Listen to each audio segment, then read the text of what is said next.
for the Kenai. We're back again. Eric has decided to grace us with his presence today, and we're ever so grateful. Well, you see what happened. So I took a little break, right, because I've been busy. And I left, and our listens skyrocketed. So, I don't know. Yes. Correlation? But I'm back. Yeah. And we're back for a special episode. We're doing another part of our 1 year later series today, which is we did SJ earlier, and now we're back with by far our most quotable podcast. Totally.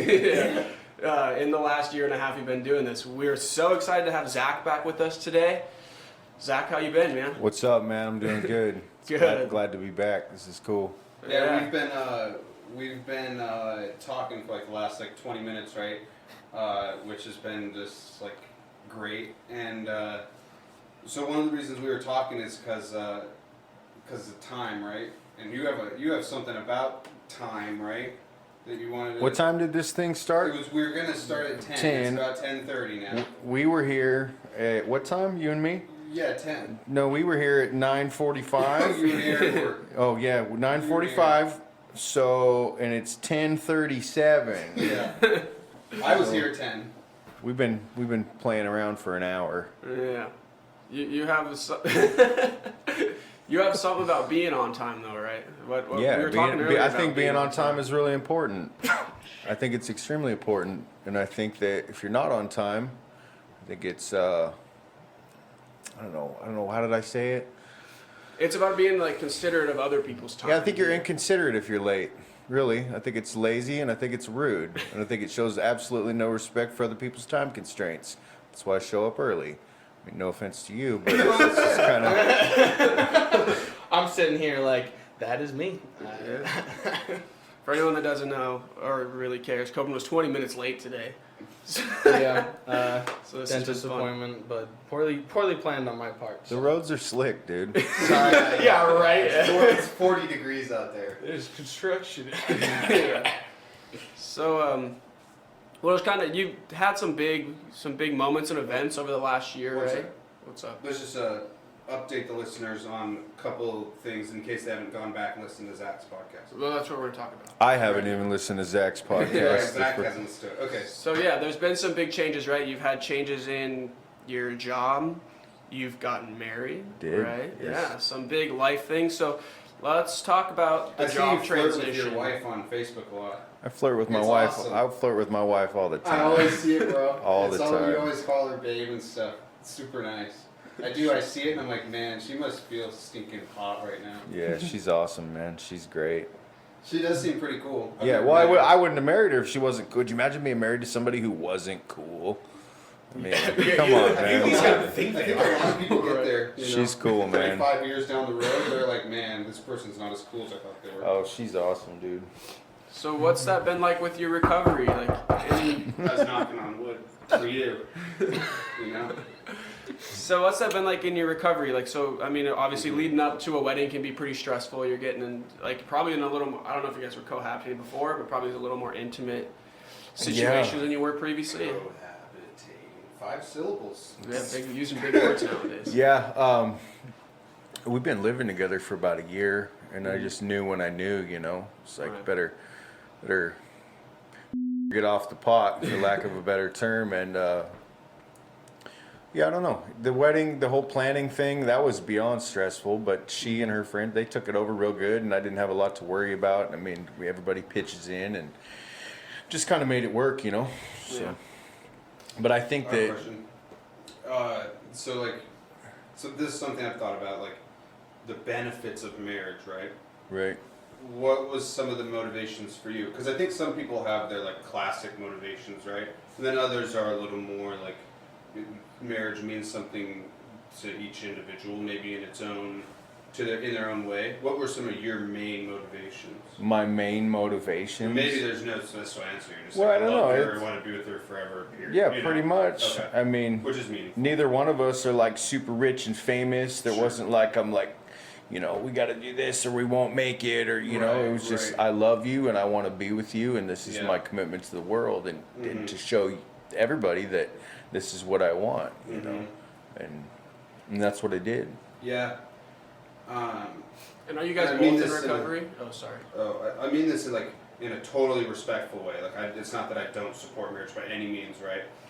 But one of the things I've tried to come around with is like, you see a lot of, this sounds terrible, but you see a lot of marriages fail, and so I ask myself like, I don't know if like making that commitment, like, because it doesn't guarantee anything, right? I mean, you see marriages fail a lot, and so I guess it's like,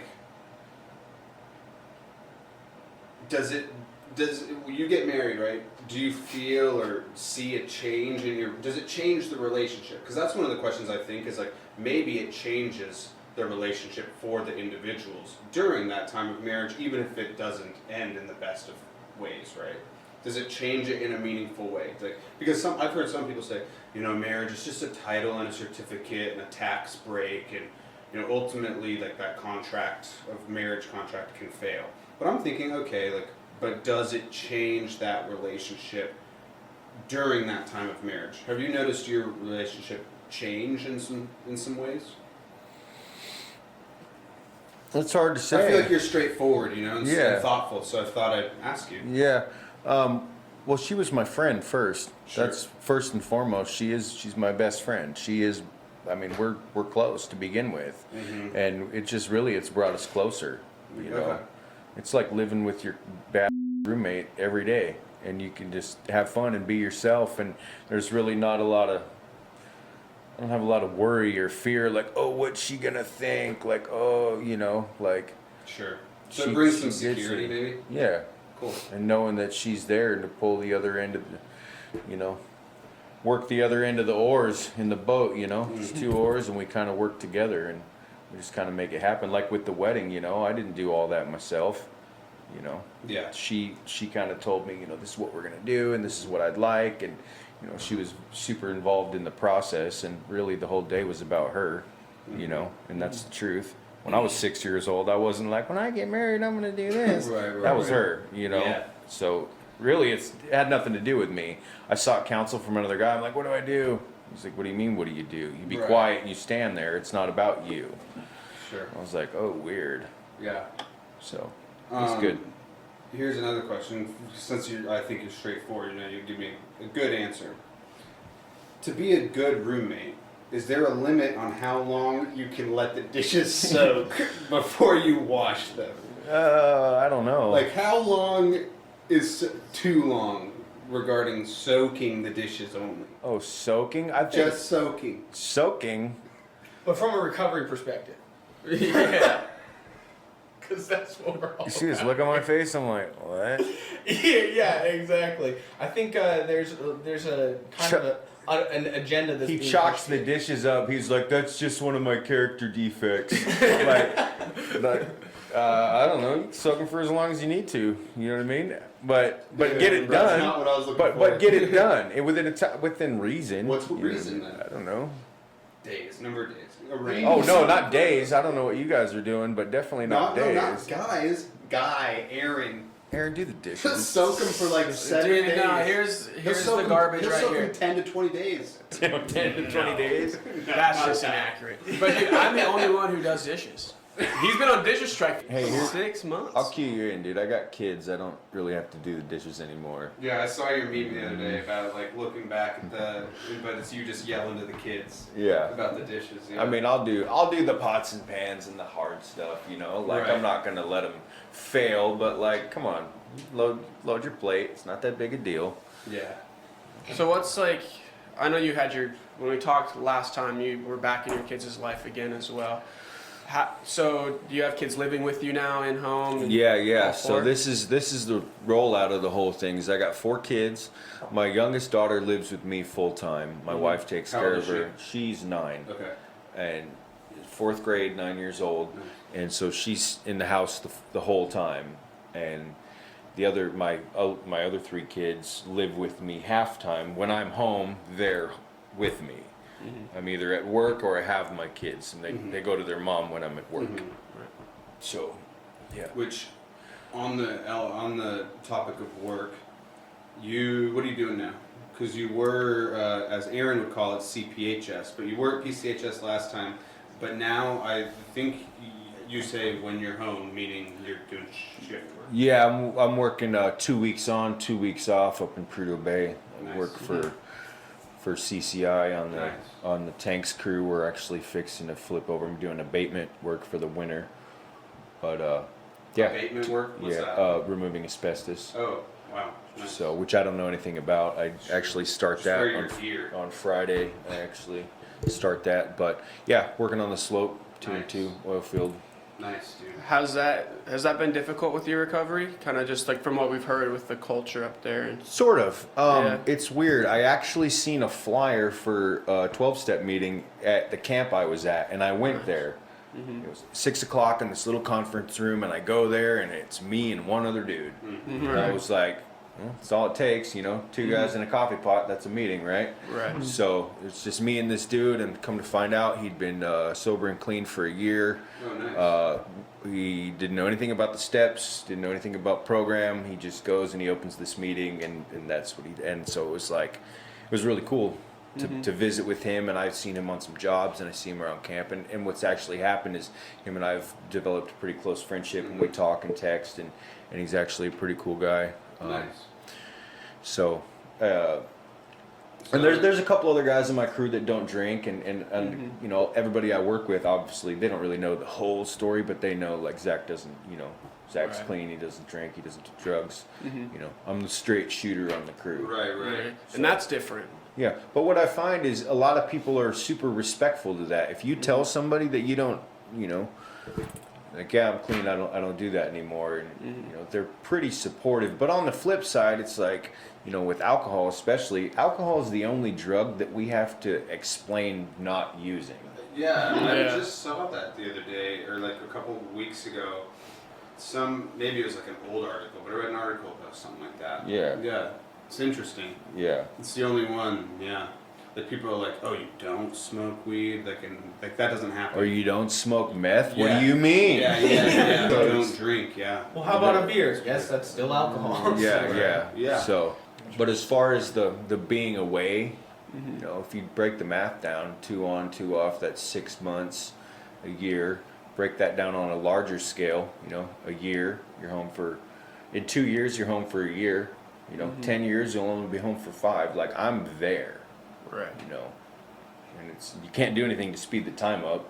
It's like you're there, and so I have to live in my head a little bit, but it's cool because I have a phone, and I know that sounds really primitive and kind of elementary, but I can pick the phone up and I can call anybody, and I have other friends in recovery from this area that work there too. So when I'm getting a little sideways or whatever, I can pick up the phone and link up physically, like go see these people. The place is only so big. Right. Go drive over there or go to, you know, hang out and eat dinner and visit with these people and kind of get leveled out. Right. So I'm not as alone as I think I am. Even at one of the most remote places on the planet, there are other people like me. Yeah. Has it been easier to get support over time? Like just reaching out for that? Well, I think that there's a lot of support for people in early recovery, right? And people tend to cut you more of a break. And I think the same is true, like, when you're young, people kind of chalk it up to, like, oh, you're 18, like, oh, we'll let it slide, or here, we're going to give you a hand up, we're going to give you a, you know, once you're 30, it's kind of like, what are you doing, bro? You know this isn't day one stuff.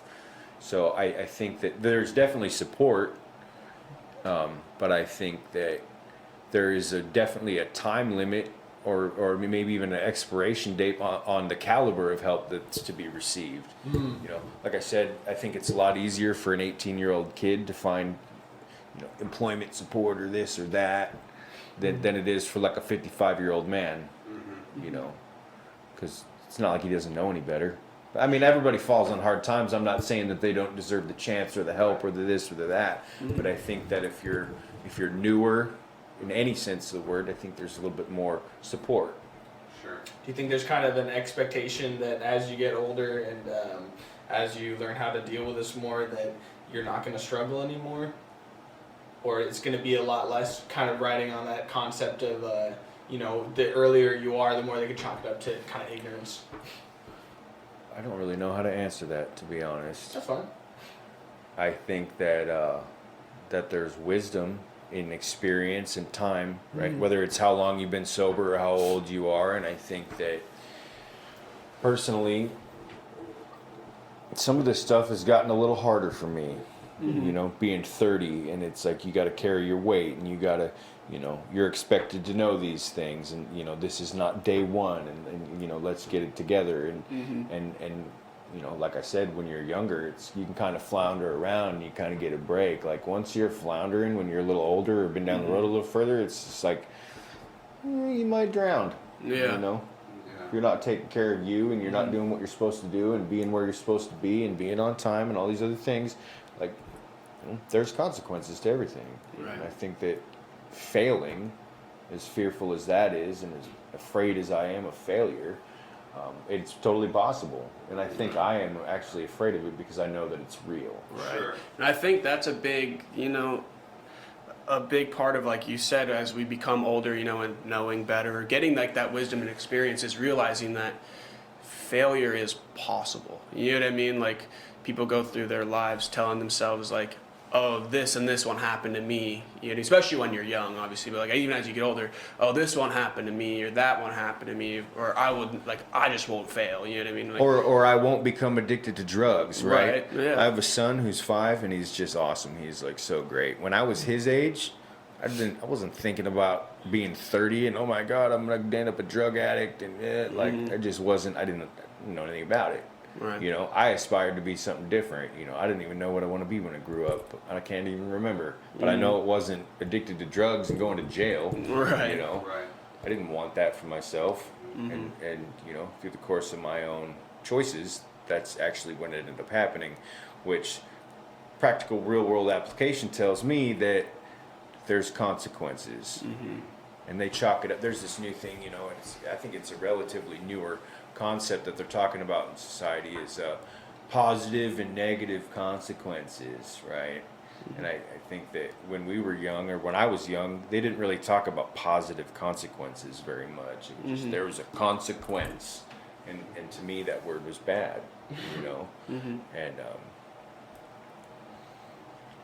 I don't even know where I was going with that, to be square with you guys, Sure. but there are consequences, Yeah. good or bad, and I think one of the it's interesting to bring the like that failure is possible. I think there comes a point, and maybe it takes like an amount of failure for it to happen. I'm not sure that it does though. I think there comes a point though where if you're kind of like a little bit self-aware, you kind of start to realize, man, I can be an extreme asset for myself, or I can be a dang liability, you know? And you got to kind of keep yourself on like the asset side of things, because otherwise, yeah, you have to. And I think that that's probably a little bit healthy though, you know? You don't want to become like overly, because it sounds like people, you know, I've heard people say that the disease of addiction can be very, very cunning, you know, tricking you into cunning, baffling, and powerful. Sure, right though, truly though. It's right there I mean, in the it book. can start to get to where you think you got it licked, right? And then it'll take you down.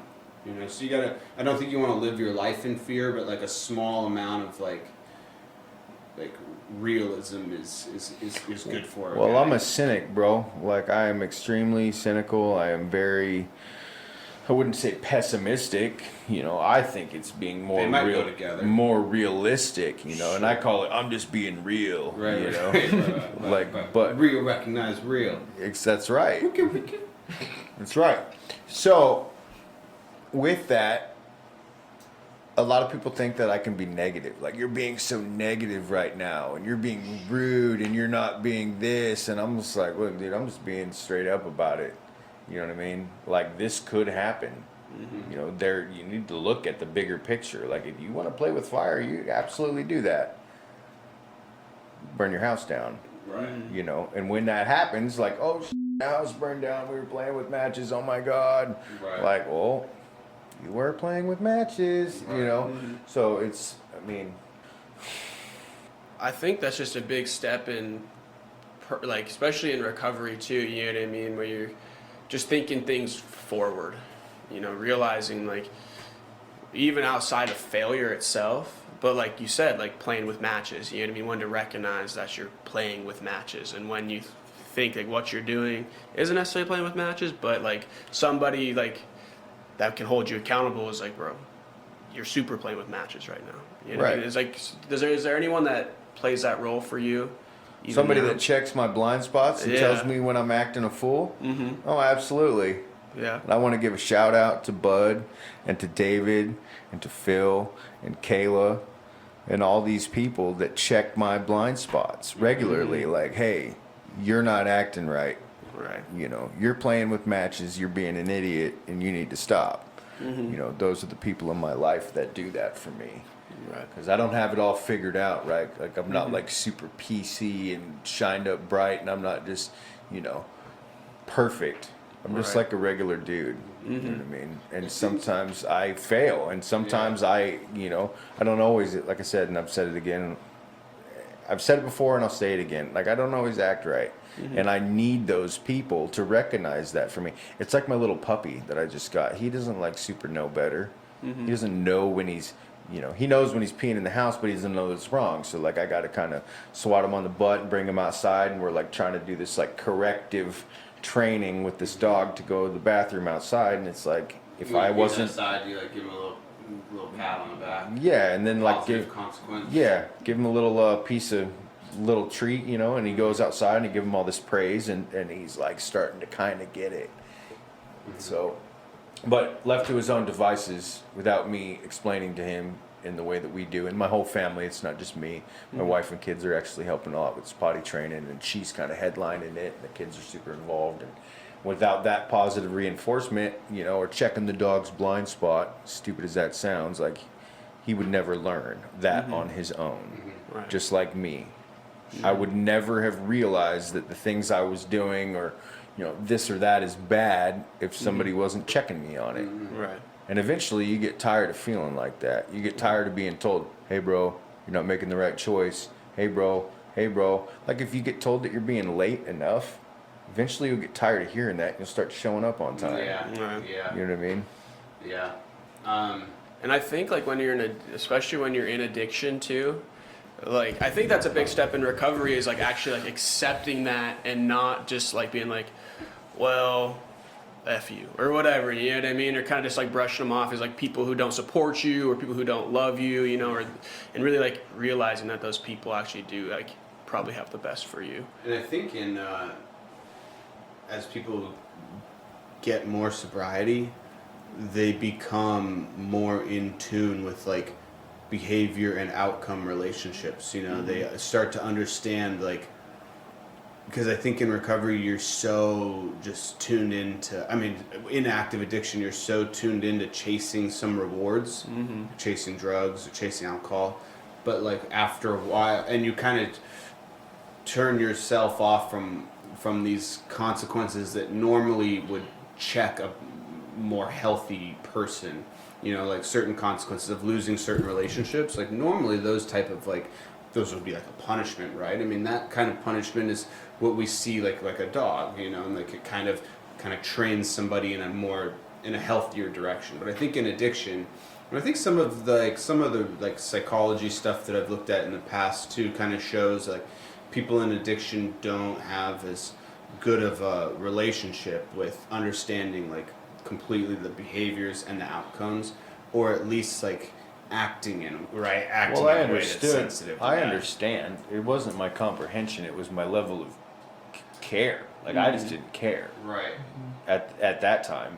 You know, 6, 7, 8 years ago, I was like 22, 21, 19. Like I had an awareness of the consequences, but I didn't care. You know, oh well, they'll just put me in jail for like 3 days. That's really not that big a deal.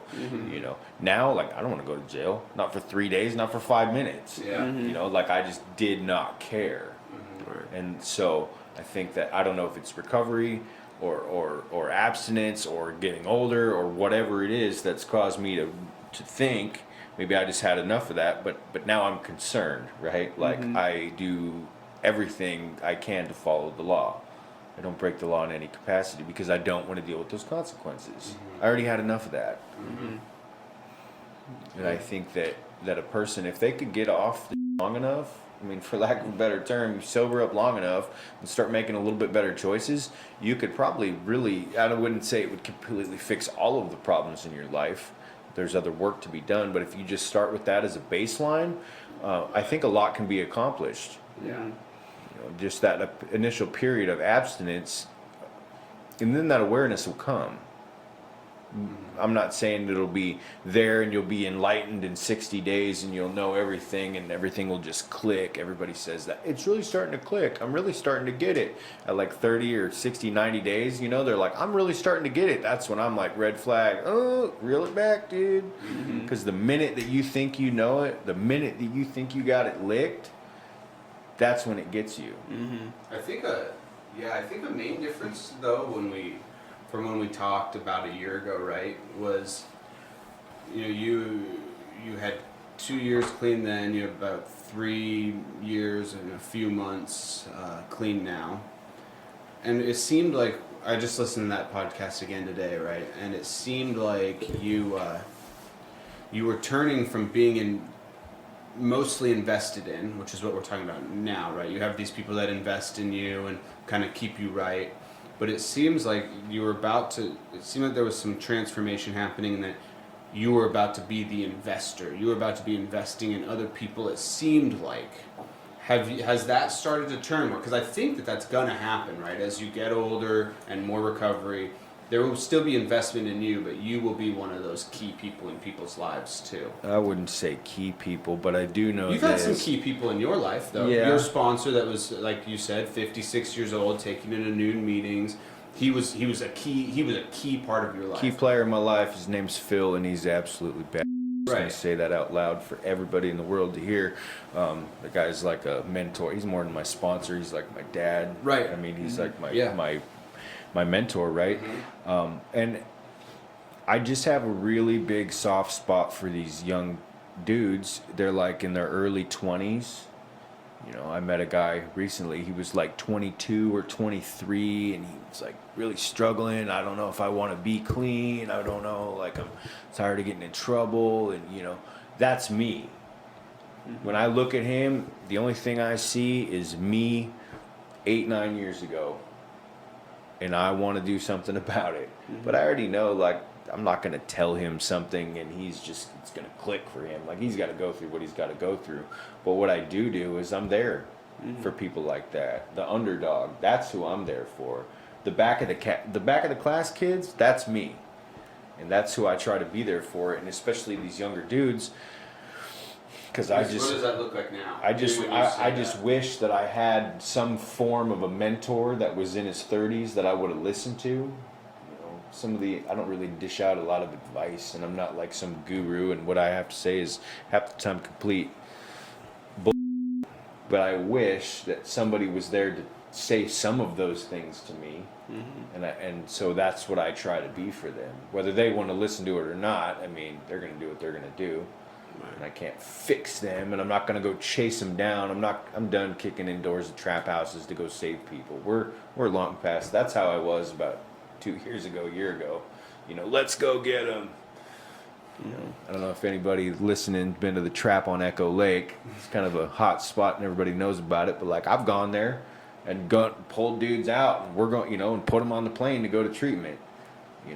Those days for me, like, I'm not doing that anymore. I'm just not. You sound like a really aggressive missionary. Right? Yeah. Right. And I think part of that too, dude, is like for them especially too, because not everybody, but like some people have people that do that. You know what I mean? Then they come back and they relapse, and like I think it's nice to have somebody that because I don't think it's that you don't care, and that's not why you're doing that. I think you realize that, like, first of all, you can't save everybody. You can do what you can do and what's applicable to you, and then you can be there when they get back and they can know that they have somebody that they can trust and come to when they're really ready. You know what I mean? Like you said. Because I'm codependent, right? And if you are an addict and you think you're not codependent, then you're in denial. Okay? You need to call somebody about that. Because it's absolutely true. Addiction alcoholism, which are the exact same thing, addiction and alcoholism, exact same thing, and it all goes hand in hand with codependency, right? And just a footnote, addiction is just spicy alcoholism. Okay, I'm an alcoholic, then an addict. I'm like, oh my god. I'm going to go to work and my job. That's what. Right. So I think that I don't even know where I was going with that. The codependency, right? Like I am a codependent, and I do want to save those people, and I want to take them in, and I want to put them up on my couch for years, and I want to feed them and take them to work and all this stuff, and really, we're gonna go find you a job today, and that's what I want to do. Mm-hmm.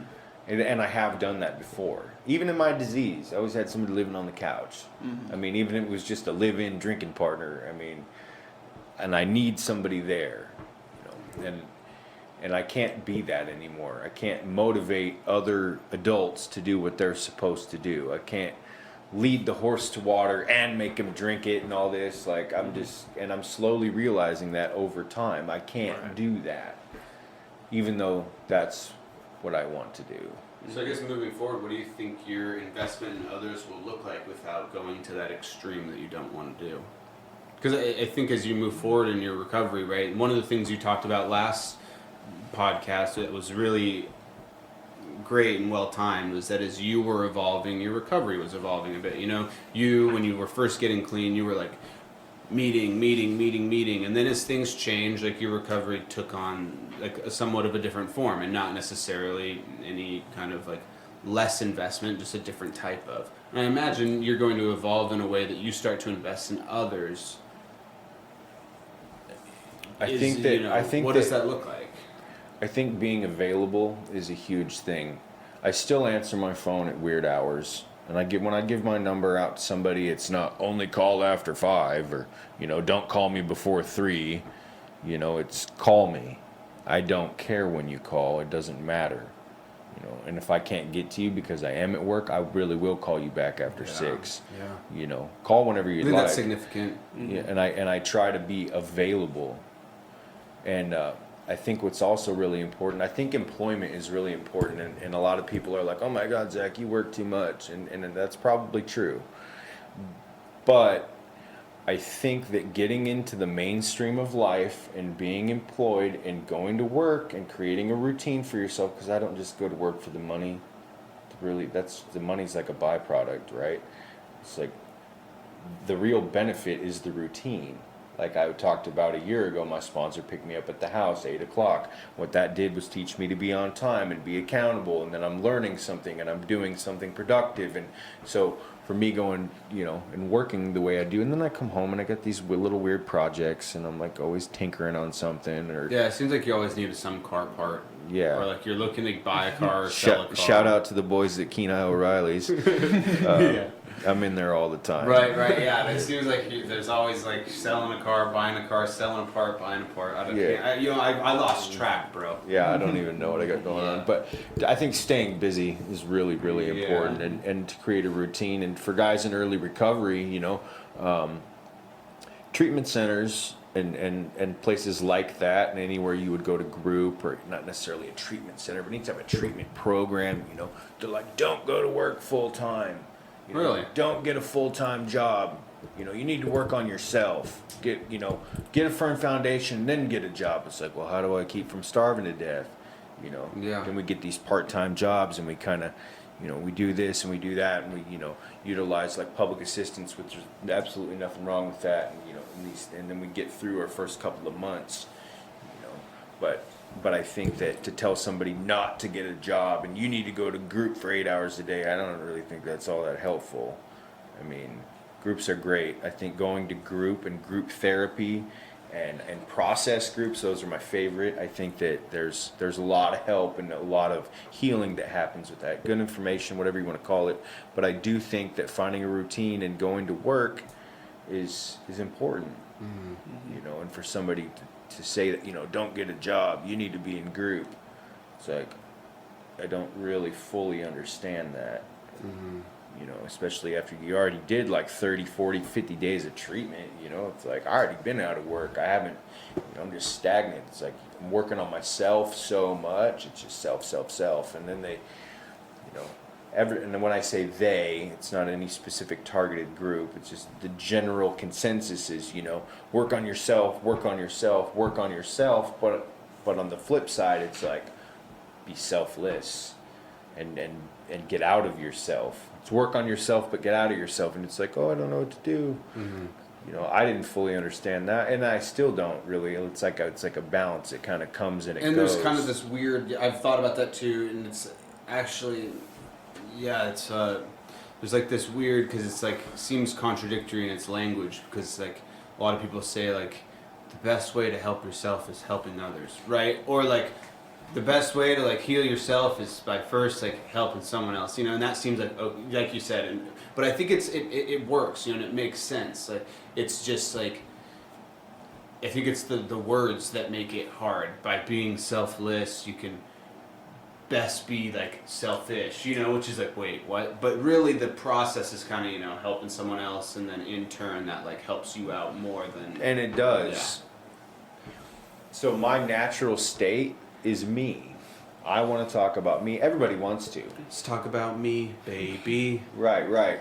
So when I get out of myself and I focus on other people's problems, even if it's just for an afternoon, right, then I get something out of it. It's super weird. Like it just does something to me. Like I get help working on my truck. My friend comes over, we knock out the little project, and then the next day, actually he has a day off, I think tomorrow, or today, Wednesday, maybe today, hopefully it's today. Anyway, it's what are we doing on your truck tomorrow? You know, it's not just me. We can't work on my truck for 5 days in a row. Right. You know, let's flip the script. Let's go do something for you now. It's almost like this quid pro quo without an expectation. It's kind of weird. Do you think that's been a change for you as well? Because when it was kind of all about you, it was more like you take what you can get, and everyone else is kind of taking what they can get. Dude, I'll suck the well dry. I don't even care. And then I'll suck your well dry. I don't care. You know what I mean? Right. That's how it was. But now you see, like, once you have both parties giving, like if one party's just taking and the other's giving, then it just feels like unfair. It sucks. But, Right. you know, what was that a kind of a revelation for you of seeing that you put some effort into this, and was that just kind of a surprise? Kind of, yeah. A lot of this is, you know, these are not new concepts. These are actually anything that we're talking about as far as recovery related stuff. Like, this is all pretty old school way of thinking, you know? Right. And it's like, wow, it worked. Well, of course it worked. It's worked forever. Right. And, you know, and I like to say anything that I've ever heard at a 12-step meeting is literally everything that my grandma told me when I was a young kid.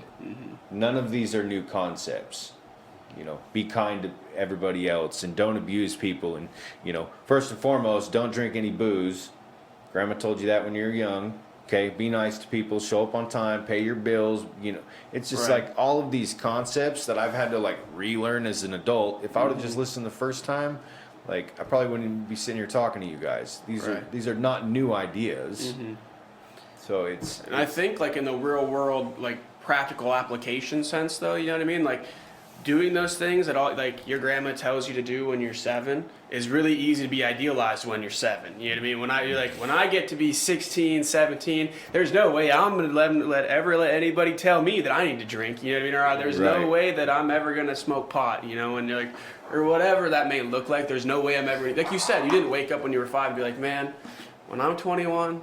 I want to be a drug addict. You know what I mean? Yeah. But I think like when you get into like those where things get pretty tough, what your grandma said is like the last thing on your mind. You know what I mean? So like learning those things as an adult is important. You know what I mean? And even as you Right. get older, because some people don't have the consistent support even when you're 15, 16, 17, that like your grandma's still there saying, remember we talked about this, you're not supposed to do these things. For a lot of people that fall into addiction, like they don't have grandma saying, don't do this. They have who's important to them, friend A, B, and C saying, oh, let's go do this. You know what I mean? Right. It's like when you get out of those environments and you kind of have some time to really learn to reflect and actually apply these things, it's not new information, but applying the information is new to you. You know what I mean? Like, and difficult at times.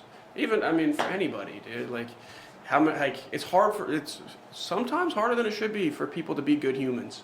You know what I mean? That's something I think all of us struggle with at times. You know what I mean? We all come up with these little, like, battles in our head of, like, when to do the right thing and what is the right thing. You know what I mean? And, like, that's just part of the human experience. What's easy is not always right, and what's right is not always easy, right? Amen. Okay. So your first podcast was cleverly titled by me. It's not all sunshine and rainbows, right? And so how has the difficulty, like just some day-to-day things or even some grand scheme things that have either remained as difficult or have gotten easier or have gotten harder as you've progressed over the last year? I came into recovery, like when I went to treatment, I had a lot of wreckage. I had a lot of in the past that was just really, really heavy because I made some really heavy choices when I was real young that altered the course of my whole life. Right. And I did so with no fear of consequence. So now that it's time to stop using drugs, time to stop drinking, let's fix my life. Like, I had to go back and deal with some of that, you know. And a big part of that was you know, the legal system. And I talk about it often.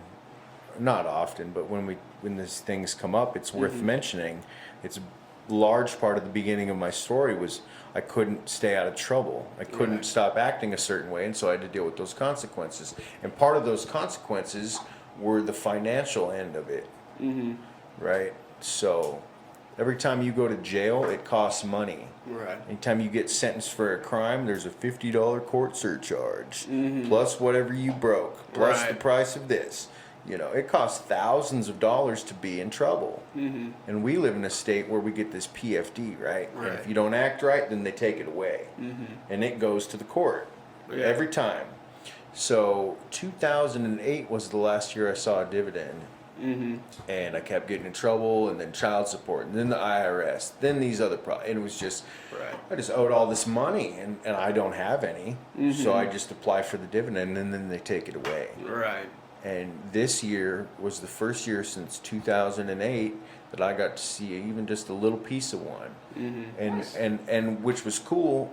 And I wasn't even as excited of, I get the little piece. Like, I could care less about the little piece. What that means is I am finally paid off. Right. I don't owe the state anything. Me and the state of Alaska, for the first time in my adult life, we're square. Right. We're done. It's less about what you're getting and more about what you don't have to give. Like, so I don't have to pay them sense. ever again. I don't, I don't speed. I have insurance these days. Like, I'm a pretty straight shooter, to be honest. Yeah. And so I don't, like, that was huge. It was the absolute, the biggest victory so far. Yeah. Once I handled the child support stuff and got that paid off and took responsibility for my kids, and so now they're not taking money out of my checks. I'm supporting my kids. They're not taking money from my dividend. Right.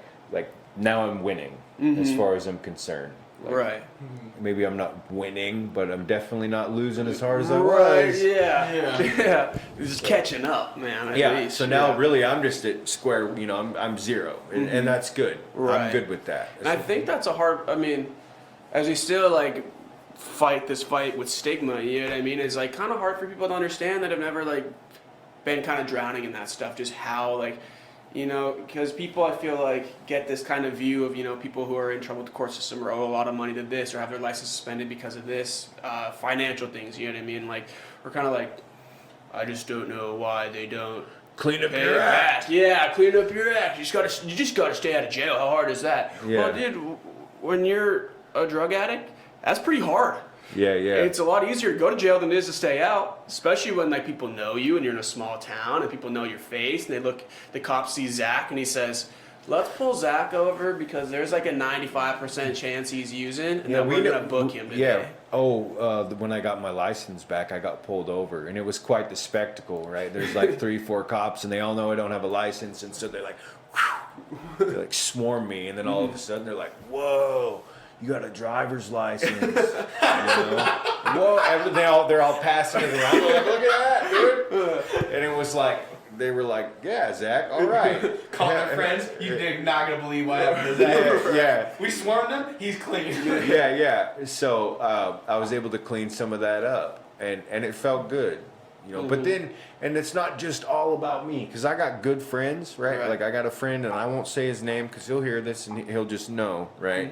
He goes to jail frequently, or he was going for a long time, for like 10 years, in and out, in and out. And this last time they broke him off pretty hard, you know, like 2 years or whatever. And he's an addict, same as me. And he gets out and he completes treatment. And he gets a job, and he starts doing the right thing, and he pays off his fines. Right. And he gets a driver's license for the first time in his adult life, and he's like going to work every day, and he's checking in with the PO, and he's clearing, and he's passing his piss test, and he's like, he's doing really good, man. Right. And I'm like, and I hit him up, and I was like, how are things, you know? And I know how things are from him. What do you think about all that? Right. And he's like, dude, you wouldn't believe how easy it is to stay out of jail. Like, he was like, this is like, he's like, you just do the right thing, and then you like just don't get in trouble. And I'm like, what a concept, you know? But I had the same revelation too. I was like, dude, once you're doing the right thing, like it's easy to do the right thing. Dude, that happened to me the other day. So I was on my way out to the college, right? Right.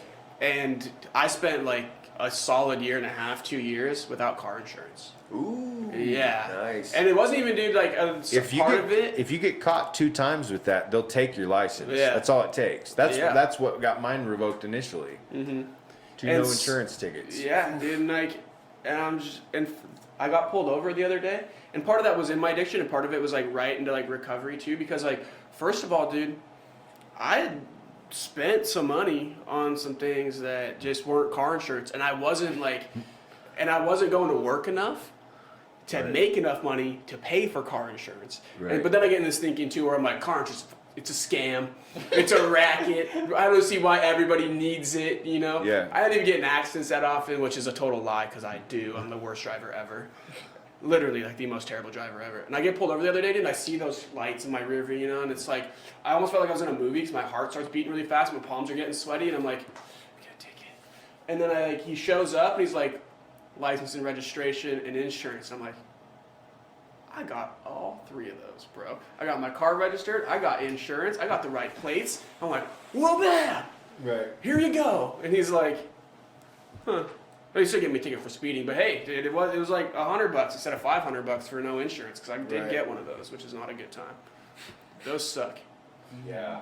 But yeah, dude, it's a big, like, and I think that's one thing, dude, that like, even just for people that don't have addiction with people, or have experience with people in addiction, or don't suffer from addiction themselves, that like, part of just being a compassionate human is like realizing that life is relative, you know, and that like these little victories for people, like, not that they deserve like $1,000 and a medal, you know what I mean? But like, someone gets their license back, bro, like a pat on the back would be appreciated. Have you ever been to a 12-step meeting before?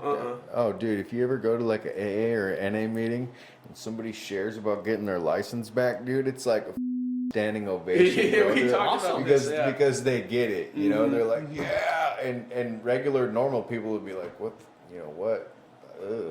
Right. But it's a huge thing, and I think it's anybody that is changing their life, it's worth recognizing.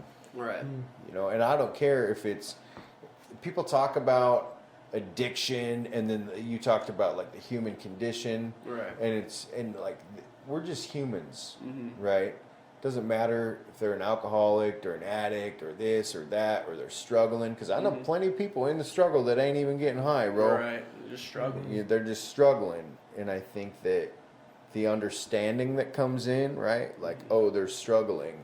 How can I support them, or what can I do, or to find the mediating point? You know, I guess you practice some empathy, Right. and we're just people at the end of the day. Yeah.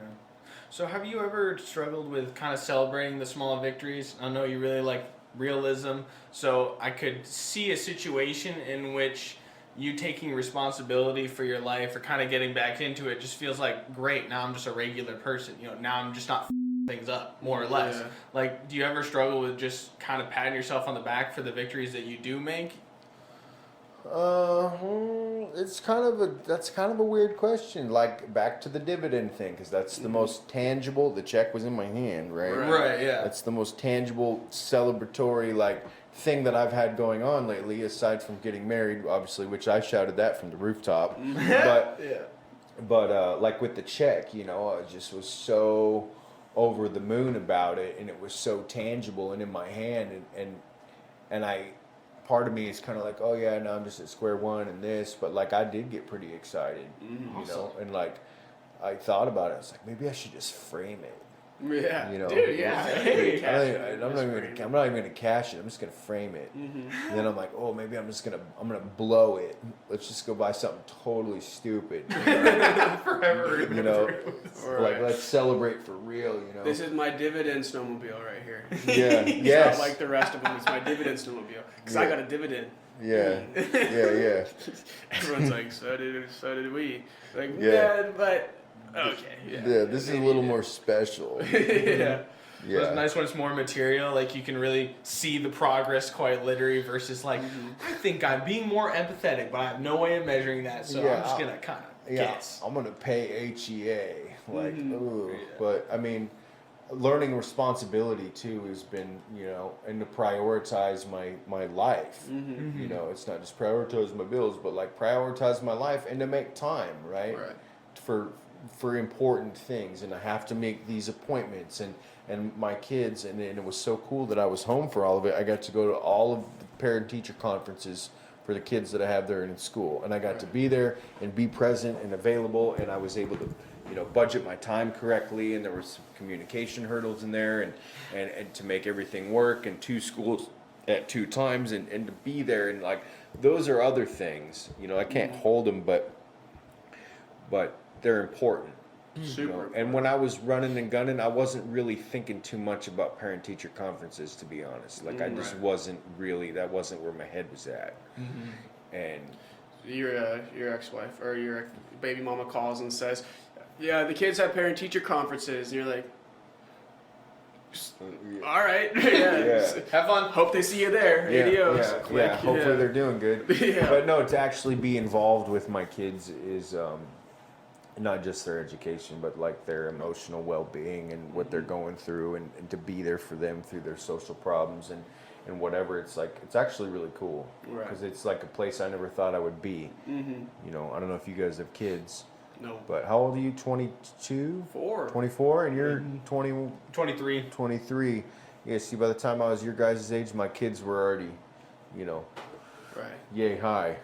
I had kids pretty young, and when you're young like that, nobody really tells you, you know, these are the things that you're going to face later. Right. And I'm like, I had no concept. Like I said, I really had no concept of consequence, you know. And so to actually be able to be there for my kids, you know, I think it's one thing taking care of a baby. Like anybody could probably change a baby's diaper and like make a bottle, and this, like, that's not really all that difficult. It's just not. My 5-year-old son can make a bottle for his cousin. Like that's not hard. Okay, but for me to be emotionally present and available to my kids, and to make time for them, and to get them where they're supposed to be on time, and, you know, make sure that, you know, dinner's made, this and that, and like, you know, there's other responsibilities that nobody really talks about later on when it comes to being a parent, and I'm still learning some of this, you know. It's like, you know, to be that guy, hey, it's Wednesday, you need to get in the bath. You know, and they're like, what? And like, come on, you know, I've never been the voice of reason in my life. You know, and now all of a sudden I got to be the voice of reason, and it's like, there's a change right there. You know, being a voice of reason. Weird, huh? Yeah, and dude, it's funny too, because like, you talk about having kids, and like, especially having kids young, you're like, and I think everyone's like, okay, so these are the things that, it kind of goes back to, you know what I mean, saying versus doing, you know, it's like, these are the things I'm supposed to do, you know what I mean, I'm supposed to be there emotionally, I'm supposed to make time, I'm supposed to do this, I'm supposed to do that. And I think, dude, even people outside of addiction, I mean, just like, that's part of being a human too, dude, is like, that stuff gets difficult when you actually have to do it, you know what I mean, because like, everyone says, you need to be there for your kid. But when they come to you with struggle, you know, and it's completely individualized, you're like, oh, I'm here, but like now, what do I do? You know what I mean? Like they ask me this, like how do I respond? Like I think that's part of like learning. There's no manual. Yeah, exactly. You know, but and like I said, to pick up the phone and call somebody, like sometimes I got some problems that like I don't personally know how to deal with. Right. They come to me with a problem, and I'm like, you know, let's find out. Right. You know, I try not to like let them see the panic, you know, like, or I don't know, you know, like, well, let's figure this out, you know. And then we definitely don't do it alone. Yeah. You know, and I always wanted to do everything by myself. You know, for a long time. For as dependent as I was on the world, I still had like this illusion of like self whatever. Like I want to do it by myself and self motivation, and you know, I want to do things alone, and I have a hard time asking for help. And oftentimes I won't ask for help until like it's broke and ruined and like I'm in trouble. Right. You know, but so learning how to ask for help before things get bad is a relatively new concept. Like, hey, I need some help, and I know to do it. I know that I should, but I don't always do it. Right. I think that's important for anybody in any like level of recovery, you know what I mean? Because I feel like especially as you advance in recovery, you know, you get 3, 4, 5, 10, 15 years, like you're supposed to be the guy with the answers now. You know, like you said, like people expect different things from you as you kind of progress.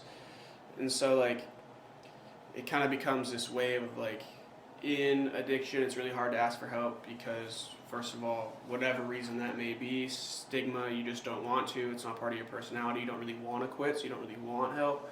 Whatever that looks like, then you get into it, you're like, oh, okay, I'm willing to ask for help now, I'm starting to ask for help, and then like you get to a certain point, and they're like, you start asking for help, 4 years, you know, I think I should have this stuff figured out by now. Right, You know well, what I mean? that's half the problem with me is like, I think I should. Right. You know, I'm like, call my sponsor, and I'm like, I got 3 years clean, and I'm having these problems. Like, I should be at this point. He's like, dude, you're just expecting something of yourself. Right. And like you were talking about, like, I should have the answers at 10 years or all this or whatever. I see these guys in the community, and I hear them, and I listen to them talk at 12-step meetings, and the guys with 10, 15, 20 years, whatever it is, and they're preaching, like, I got the answer, I know. Like, I don't want nothing you got going on, bro. I don't want to be around you. I don't want to listen to those people. And if I can, I will steer people away from that because I don't think there's a lot of humility in that. I don't think there's a lot of, maybe this is me being cynical or rude or whatever, but like if you're going to act like that and you got 15 years clean, then I don't want nothing you got, bro. You know what I mean? Correct me if I'm wrong. I think you're the kind of person who doesn't like people who think they're the more or less. Like, yeah, but on the flip side, there's probably somebody out there in the world that thinks I think I'm the yeah, you know what I mean? But I even see, like even talking to you, I see that kind of reflecting in yourself. You're like, all right, I did this, but that doesn't mean like I'm the end all be all. All right, that's just regular stuff. Like you kind of downplay it because I mean, like me, I'm not a huge fan of people who are super prideful. So sometimes I'll downplay that because I'm like, I don't want to be that person. I struggle to deal with that. I think it comes with some balance too, dude. Because like obviously I can err on the more confident side of that spectrum a lot of the time. I think there's nothing wrong with being confident, and I think that, or you know, I've been cocky and arrogant, and I've been a lot of those things throughout my life, and I think that some people even perceive me to be that even now. You know what I mean? And the ego that comes along with some of these things, and I can be, you know, I can have an ego, and I can be egotistical, and I can be self-centered and arrogant, and all of those things. That's really my natural state. And so when I am avoiding people like that, or I don't want to be around them, it's because I'm susceptible to that. Right. It's not that I'm better than that. It's I don't want that shit rubbing off on me. Right. Because I'm already trying to deal with that, and I'm trying to stuff that and take care of it and do something different and put it away and put that shit to rest, right? Yeah. And I think part of I don't need that influence. Yeah, and I think part of that is like you have to have enough confidence to know like you can do certain things. You know, like I am confident enough to do my job well, and I know I'm competent, and I know like some identity things where you know you're competent and have some confidence in yourself to do certain things, like be a good parent or to be a good human being, but at the same time realizing that, dude, like you don't have all the answers, and like a lot of people are good humans that we can talk to and figure things out with. I don't always have all the skill, right? like with my job when I started it, I knew nothing about any of that. I didn't know anything that I was doing. Right. But what I did have was confidence and drive in the fact that, yeah, I'll do it. I'll learn. I'll figure it out. Right. I'll show up. I'll be there. I'll put in my effort. I'll learn. I'll try. And I think that hustle goes a long way, Right. for lack of a better term. Yeah. You know, I think you can bluff through a lot, dude. If Oh, you're just yeah. willing to stand up and work and do it and show up and be there and participate, it's like, it doesn't really matter how good you are, Right. you know, and that'll come. You'll gain the skill later or whatever, but as long as you're willing, you know. I think a lot of that being willing, you know, like being willing to show up and be there and do the work is like how you learn. You know what I mean? Like you're not Yeah. learning any of it if you're not there. So like like you said, dude, like I run into this problem with like my wrestlers all the time. You know what I mean? Like things get hard for them. They're like, oh, I don't want to do this anymore. You know, I'm not very good at it. Like, and that's why I don't want to do it. Or like, you're giving up on yourself like too early. You know what I mean? Like you haven't given yourself enough time to actually learn it, to be good at it, to enjoy it the way you want to. Like, yes, things are gonna suck right now, but you kind of got to keep going, get through it to get where you want to be. You know what I mean? Like, and that is the same thing with work and like just with being a decent human being. We're not gonna be the best people. We're not gonna be Mother Teresa every single day. But No. I mean, we can keep trying to be as good as we can be every day. You know what I mean? Like, Right. it's just like a relative effort thing. You know, like you said, showing up and being willing to learn and do these things that are like part of being Yeah, I a think good that human being. the willingness, you know, I'm willing to try. Right. I'm willing to pick up the tools. I'm willing to, you know, Mm-hmm. willing. And they talk about that in, I don't know if you guys read any recovery-based literature, you know, but they talk about the how of it is Mm-hmm. HOW, the honesty, open-mindedness, and the willingness. You know, Mm-hmm. I'm willing to try. Right. And before, I wasn't really willing to try. Mm-hmm. I just wasn't. I think like what I mean, and I don't know.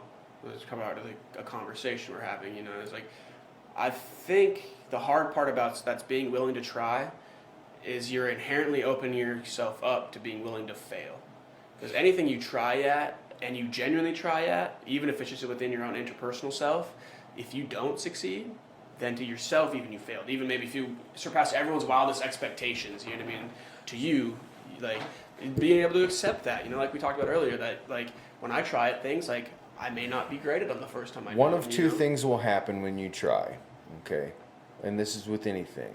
It'll either work or it won't. Right. Yeah. Right? And I call my sponsor about this. I'm like, I got this problem and I don't know what to do and I don't think it's going to work. And he's like, look, man, it'll either work or it won't. And I was like, well, what does that mean? He's like, well, it's going to work out for you and you're going to, you know, A, B, or C, or this is going to happen or it won't. Right. And I'm like, oh my God. And I'm so hung up on the won't. I'm like, what if it doesn't? You know, it's just like, and then I had to kind of learn to reel back and look at these situations from the outside for a second. I'm like, yeah, it'll work or it won't. Right. You know? And if it doesn't, we're gonna try something else, and then either it won't or it will, and hopefully we're gonna find something that will eventually. You know what I mean? Like we gotta try to either get to the will. Yeah. Otherwise, like if we do nothing, that's practically a won't in itself. You know what I mean? Like Yeah. it's not working, obviously. You know. It'll work or it won't. I think being overwhelmed by that complexity is pretty easy to get into an apathetic mindset. Mm-hmm. Like if you're playing against someone and you destroy them, like, well, I wasn't trying. Like, I don't actually care. And then it's easier to just kind of play it off, you know, and be like, Right. this is really complex, so you know what? Forget it. Forget the whole thing. It doesn't even matter anymore. I'm out. I'm just going to do something else. Right. But then to really dive into it, even if with the option of, you know, maybe it works, maybe it doesn't. That's always an option, but still being willing to brave it and see it through. At least now you know. Right. You didn't kind of So- quit before you start. That's where like I try to shed the expectation, right? And I do have expectations. Whether I say I do or I don't or this or that, like I'll tell you guys candidly right now, it's not really candid. I'm sure people are listening, but I do. Right. You know what I mean? I do have expectations and I do care. Everybody has them. And they say expectations are just premeditated resentments. Yeah. And I'll buy that, and I will. Okay, I'll buy that. But I try not to have them. I don't have them with everything. Right. Because some things I've already learned. I already been burned, I've been there, I've done that, and I don't expect anything out of it. Right. what I expect is actually for you to not do this because that's what I know, or whatever the case may be. So like I just try not to have any expectations, so like I don't get hurt, and to draw the line, and like where does that, mesh with the apathy of it, like you said, like. Because I can just really not care, And when I think about apathy, I think about like slowly smoking cigarettes in the cab of my truck and like not caring about anything, And I think so like I try not to be apathetic. right. And I think that's easy to like. I used to do that all the time too with like sports I wasn't good at because like I'm a low-key competitive person. Like, I try not to be as competitive as I am because it ruins my experience. Because I just get pissed, dude. Yeah, like, I just don't have fun. I really way too hard. Yeah, and so, like, trying to, like, make it, like, I have to, like, dial myself back and, like, care a little less, but in a way that's, like, not apathetic. You know what I mean? It's like, but where do we draw that line when we get into the habit of being so, like, okay, like, to actually enjoy what I'm doing right now, I have to, like, kind of take a step back and realize that this is something like I'm supposed to be having fun with, but at the same time, like, not completely not care. So I just like, so then I go home and I'm like, can't believe I've lost. Well, like, I'm just not into it. It's like some things like I did this LED conversion in the cab of my truck for my whole instrument cluster. I changed out all the gauges to LEDs. That's cool. And it was like way cool. Okay, it was like way awesome. And, and you got to kind of modify the bulb before you put it in and all this. Do all this research, right? And so, and it's supposed to be like a fun activity because it's pretty chill, and I've done it before, and I know what's going down, and I did this one other time, and you expect it to be a good experience. So it's gonna roll all smooth, right? And I'm gonna have a nice chill time. I call it like low impact work, And so we're like, and I'm like taking the screws out, and I got this little magnetic tray, and like I'm kind of having a good time, and then I get further into the dash, and these. What were screws on the other truck are now like little hex bolts here. I'm like, oh no, it's different. And then next thing you know, like the things don't want to fit correctly, and to get it all out, and then it's like next thing you know, it's like getting a little later, it's getting a little darker, and all of a sudden, like I'm not really having all that much fun, and I'm like in a panic. And now my fun little afternoon project is like. I'm like I'm just so irritated, and I'm not getting anything done, and it's like way worse than it was before I started, and it's like, oh my God, And so, but the cool thing is, and I'll revert back to the previous lesson, is like I have somebody to call, right? Yeah. And he knows about as much as me, so between the two of us, I'm pretty sure we can figure this out. Right. Yeah. And he comes over, or you may have a different tool that you don't have, like to actually like get the bolt out. Yeah. Oh no, what? That wasn't even the thing. Like I had all the bolts, dude, and I had all the screws and everything. I have everything. I have all the tools. But to get it to do what I want it to do and actually fit back the way it went was like I didn't remember it being this difficult, and it wasn't before. And so how do I make it all go back together and fit? Because it looks like it fits until you put the next piece on and it doesn't. So it's like, oh my God. So next thing you know, like I'm overwhelmed, and now I have to call and ask for help. Right. So I think there's a lesson to be learned in pretty much anything. Definitely. And I think that's part of recovery too, dude, is learning to look for positive lessons. Look for the lesson. It's either a blessing or it's a lesson. Right? Amen, brother. It's a double loss if you not only is a terrible experience, but you get nothing out of it. And you're double screwed. You're in a bad mood and you get nothing. Yeah, but then I chalk it up to this, and I'll do this during the good times and the bad times, and I'll stop. And if somebody's with me and we're in a group, I'll pull somebody aside and I'll say this. I'll say, "Hey, man, you see what we're doing right now? We're gonna look back on this in like a year, right now, and we're in it right now. And remember this talk that I'm giving you right now, and we're gonna remember this, and we're gonna say, hey, remember that time?" You guys remember? I'll see you guys in like 2 years. Hey, remember that time we were at the library? We did that podcast. Wasn't that a good time? Like, yeah, man, that was awesome. Right. So it's kind of I'll stop in the moment, and sometimes when it's really not going all that great, it's like, hey, we're gonna look back on this job and be like, remember that? Right. Yeah. There's some bonding to be had even in those negative experiences, dude. Like even I think about like wrestling in high school. I mean, like pretty just whatever. You know what I mean? Like it's an experience a ton of kids have, but like. I think like 4 of my best friends, these are still kids I wrestled with in high school, and like one of them like lived with me because he lived on the other side of town but wrestled for our high school. So like we lived together for like 2 months, you know what I mean? Like per year for 3 years, 2-3 months a year. And like still to this day, dude, like I was just texting him this morning because it's one of those things you're like, oh dude, remember when you used to like not eat and then go and watch like Nick Swartzen, and it was like the only moments of joy we had all day. And then like we'd wake up the next morning at 5 and go to morning practice and hate life. And like, he's like, yeah, good times. So like, You know yeah, what I like, mean? and when you're in it, you don't always realize like these are the times, even Right. if they're not all that great. You know, these are the times. These are the days of our lives, right here, guys, and we're living them. And these are going to be the good old days. Right. Thanks, Macklemore. Yeah, but it's true. I think True. so. I Yeah, really And think dude, so. that's a lot easier to appreciate in recovery. You know what I mean? Because like, there's probably a more genuine outlook on life, a more realistic outlook on life, and realistically, life is going a lot better, obviously. So then that a positive outlook. But like days start to run together, and like next thing you know, it's 2 weeks from yesterday, and like you don't remember the last 2 weeks of your life, and you're like, I used to always think this, dude. Like I'd be like smoke weed, drink for like 2 weeks in a row, and like black out for like 3 days in a row, and then you're like, dude, like those are 3 days of my life that like I'm never gonna get back. Try doing dude. that for years, bro. Right, dude? Like, Years. And some of these old guys will tell you about how they lost decades. You know what I mean? yeah. So it's like, I get it though. I did 6 weeks at work this last time, and I only usually do 2. And so I did 6. So I had to do my regular time, my off time, and then my next regular hitch. So I had to do 6.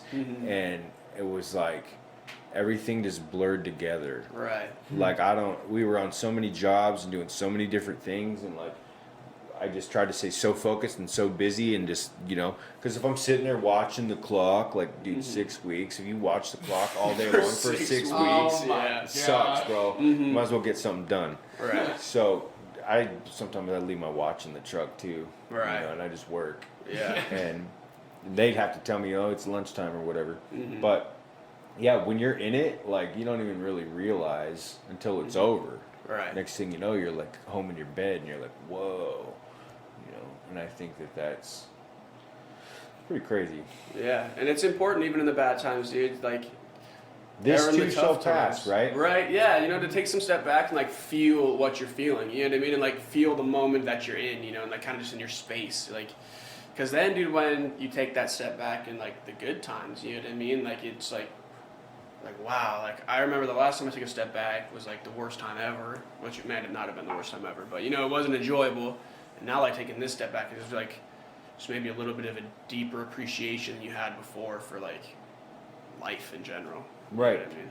So like this too shall pass, right? When Right. the times are hard, and it's like this, we'll get through it. Well, it's like same thing with the good times, dude. Right. This too shall pass. Like think about it during the summer. You know what I mean? Like we had some really, really nice days this summer, and like summer here was pretty sweet, dude. Right. But I knew, and maybe it's me being cynical, but I'm like, oh, these days are numbered. Like, Right. you better soak this in. Tell them kids, you better get outside right now, because it's about to be November, and here we go. And it is November, and it's like I was wishing there were sunny days, so we better enjoy them while they're here. You know? Right. I would do Definitely. anything for a sunny day right now. Wouldn't that be great? Right, dude. It's been raining for like the last 4 days. I think in a this row. is supposed to be snow. Yeah. Nice Probably. try. You're not fooling me. But no, I think that's one of the cool things that like can be offered in recovery to somebody that's not. You know what I mean? Because like learning ways to like truly and genuinely like appreciate and value your life. You know what I mean? Like, and not that like everybody in an addiction like doesn't value their life, but like I think your feelings are obviously like are more felt and more like they set in heavier when you can actually feel them. You know what I mean? Like when you're not numbed out Yeah. to what's going Well, on. I numbed for a long time because I didn't want to feel. Right. You know, like when my best friend passed away, I was 19 and he was 22. I didn't want to feel anything, and I did anything and everything in the world that I could because I had no concept of dealing with grief. Right. All I knew was anger and drugs and drinking and women, lots and lots of women, loads of booze, lots of really bad choices. That's when I started going to jail real heavy, like all these things, because I had no way to cope and I had no way to deal with it. I had no understanding of the grief cycle or anything, dude. I didn't know anything about any type of recovery. I didn't know anything about mental health. I didn't know nothing, bro. Right. And so I'm just medicating because I don't want to feel anymore. I have nobody to talk to about it.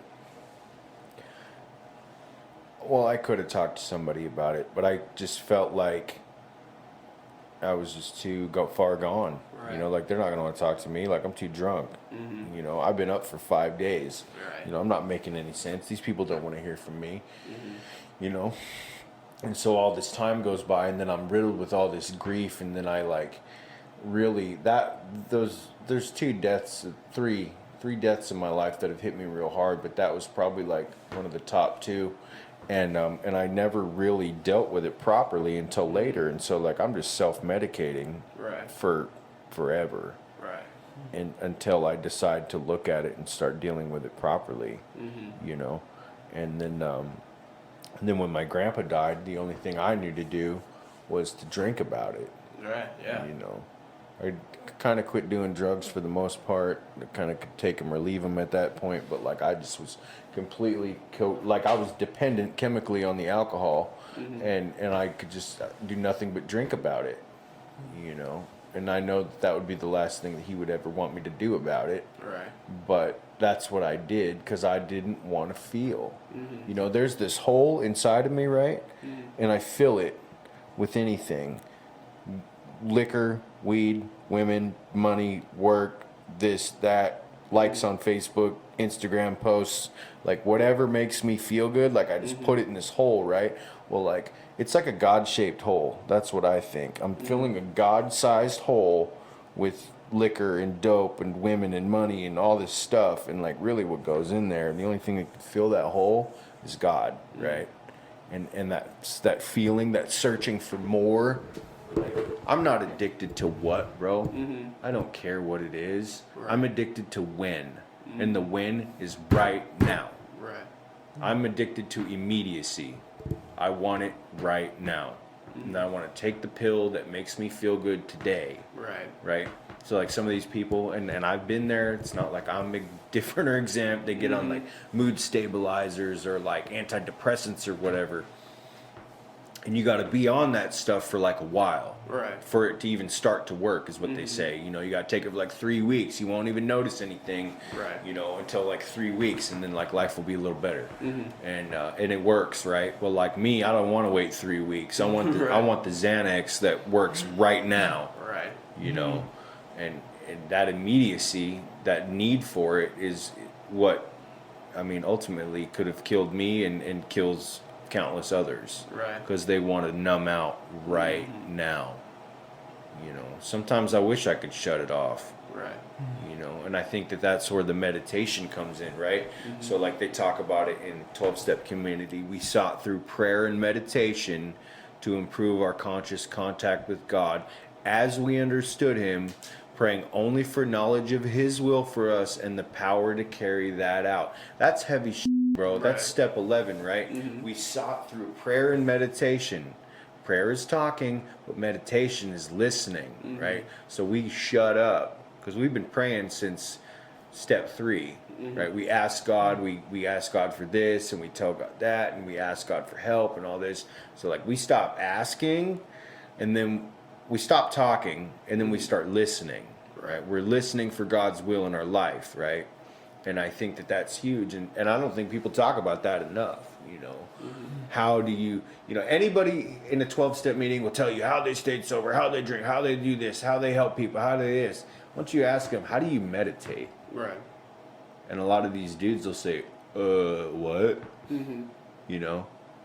How do you meditate? How do you listen for what, you know, how do you know what God's will is in your life? Because it's easy to just pray and be on your way. I can ask God for help. And I'm not even a Christian, bro. I'm not talking about Jesus. Right. I'm not talking about Buddha. Like, I just use God as a general term.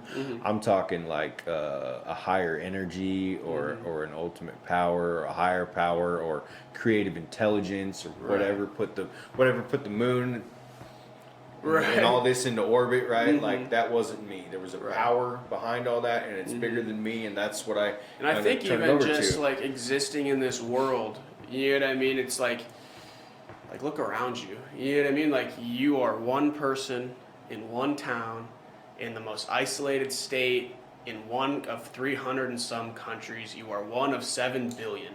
You know what I mean? Like, there is a world, there is a higher power in the fact that there are things that govern you outside of you the second you step out of your door, as in, like, society, like the way we have to function in society, our government, like, and not even like they put the rules, you know what I mean? You have to function in that, but like taking care of other people's needs and like being on time and like listening to people, you know what I mean? And being respectful of other people. Like, these are things that we genuinely like.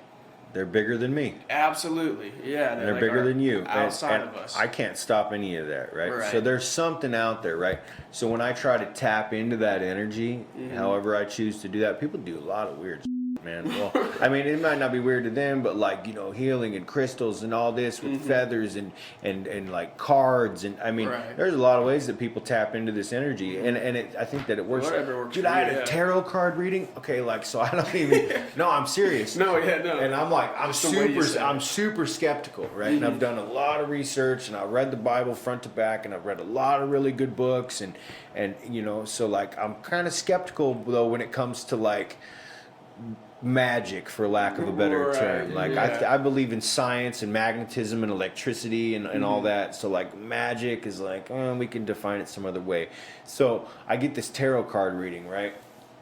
And it's me and these two other people, and like there's this book that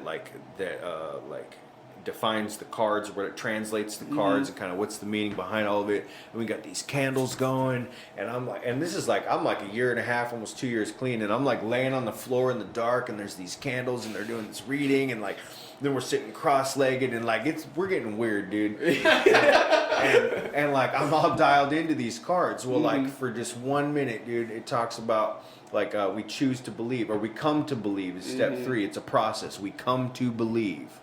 Right. So I just decided to subscribe, for lack of a better term. I decide to believe that this is real and it works, and I just subscribe, right? And I'm in there, and I'm getting this tarot card reading, and it blows my mind how accurate and crazy and wild this whole thing is, right? And like I had a great time. Right. And the people were cool, and like the vibe was right, and the cards like kind of told my story, for lack of a better term, and it was cool, you know, because I chose to subscribe to it. I think that's why it worked. But it was more than just like a placebo thing, like eat the pill and you'll do this, and really, you know, you're just eating the sugar pill, and you're like tricking yourself. I think it was a little bit more than that, though. Right. You know. And I mean, regardless of what it is, you know what I mean, like, take out whatever it was. You know, it was, first of all, it was a positive experience, and it benefited your life. It was you know what I awesome. mean? That's like the cool. That's like, at the end of the day, you can strip away all the things that are subjective, but like, I mean, I guess that's subjective in a way too, but like objectively within yourself, like it was a good time, it was a good experience, and like it benefited my life. You know what I mean? Like, I think like at the end of the day, when we strip away all the things that like we may or may not believe in, you know, like choosing to believe in that you can have positive experiences and that life can be positive is like beneficial in itself. You know what I mean? Like, and we talk about the greater world, right? Like you were talking about, like we're just a very small piece of a very, very large puzzle. I didn't really realize that until I got out in the world and I traveled to a couple other places. I haven't even been to that many places, dude. Went to like Chicago, and then I went to like Nashville. Okay, like some pretty populated areas, okay? But what I realized is how accepting they were, and how open-minded, and like people are kind of out there, bro. Like people kind of weird. Like we live in a pretty straight-laced, like middle-class, pretty white Christian conservative neighborhood around here. oh yeah. Kenai and Soldotna, like it's a little uppity. I mean, there's some pretty rough places in the world, dude. And so like people here are really not that open-minded. They're not, and I think that a lot of that has to do with where we're actually at in the world. If you actually look at where we're at on the map. I'm actually reading a really interesting book on this right now, dude, about, he's like the leading historian on Alaska. His name's Stephen Haycox.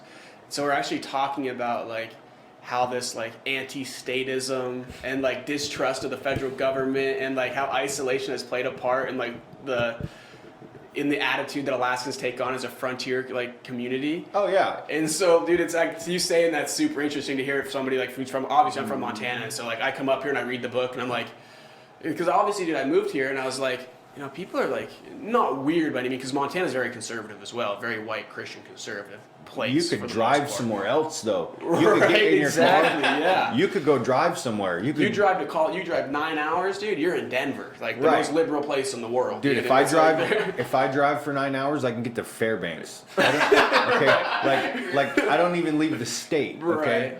like I could have passed through several other states. So yeah, we are super isolated here, and I think that what that's caused is, I don't know how to say it other than this kind of makes people a little weird, dude.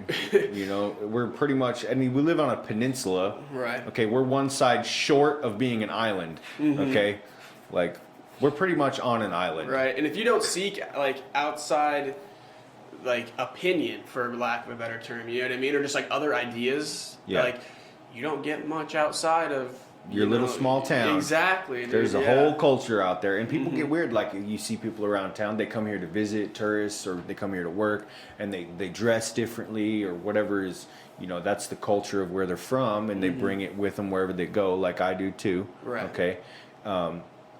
And we think it's weird, or it's different, or what are you doing in my town, or you can spot them like they're not Get from off here. my lawn. Yes, dude. Yeah. Yes, it's really like that here, and I think other places are a lot more open and tolerant. Right. You know, even more like flamboyant. You know, like place like New Orleans, or you know, like I seen street performers in downtown Nashville, Tennessee, and that wouldn't have flown here, dude. Right. You know, they'd run you off. You know, and I think that where we're at plays kind of a pretty big role in our attitudes. Right. And I think even if you hear this, like as an audience member, like, that's stupid. You know what I mean? Like, that's your prerogative. But like, even if you take just a quick examination of your life, just like not even super deep, and you're just kind of like, am I open-minded?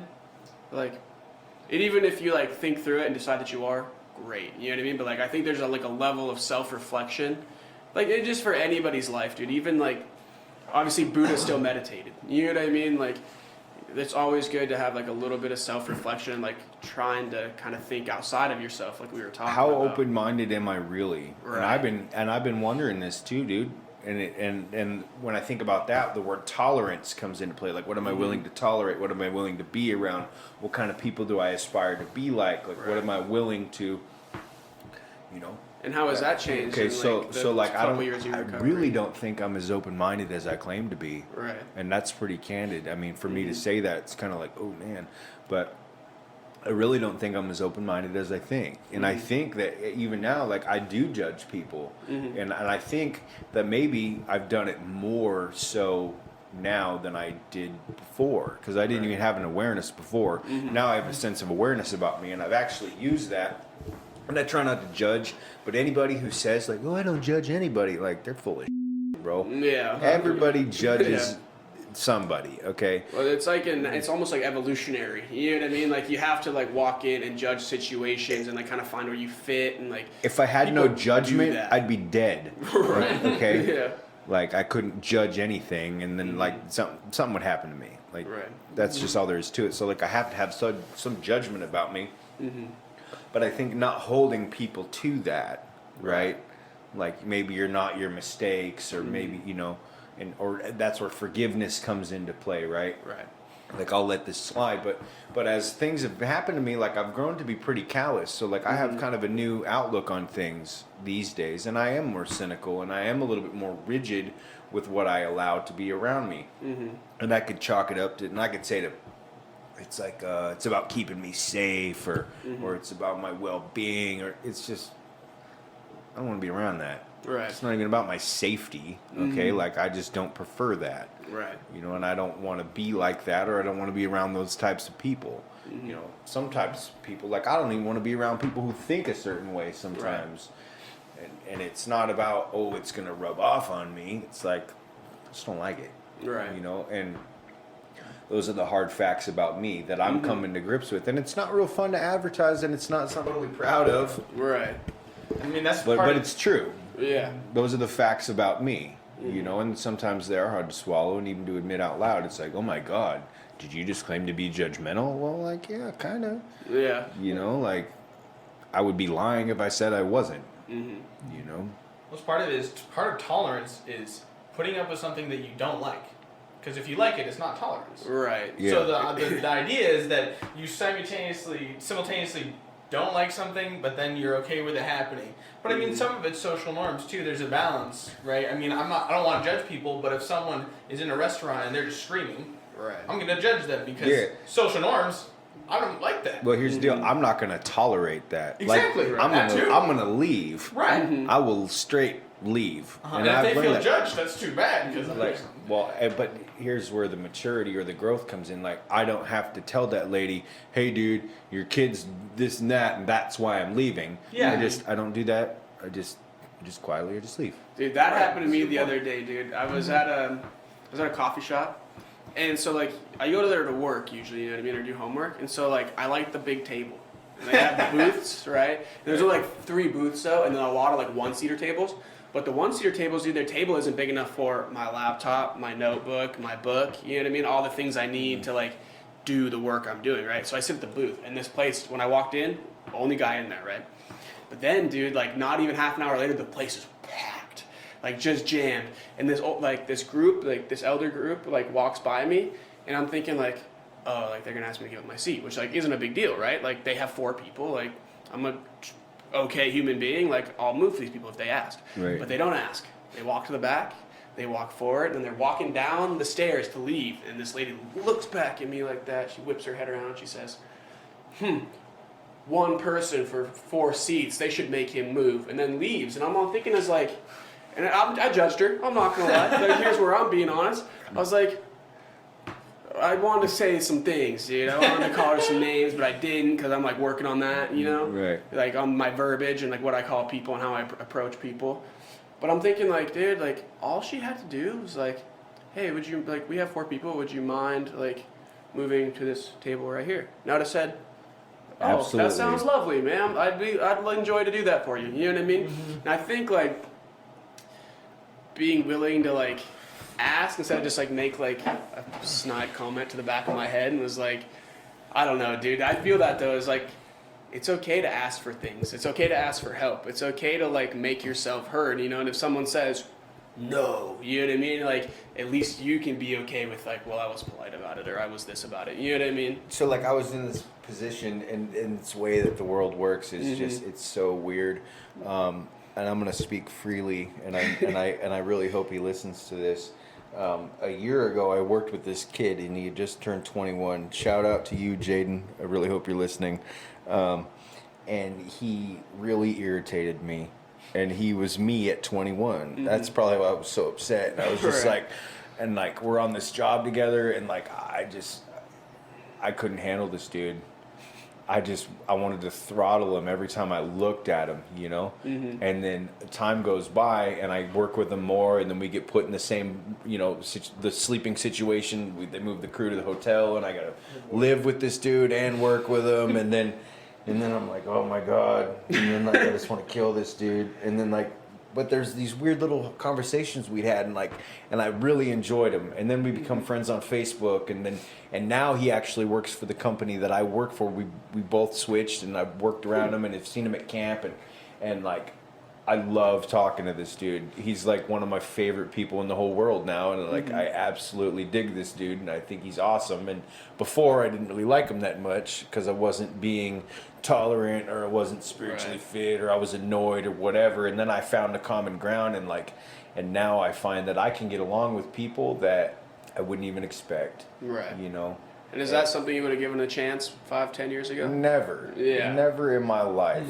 And Right. you know, and what came of it is a friendship that actually means something to me, and it's actually really cool. Right. You know, of somebody I would have never thought in my life I'd been friends with.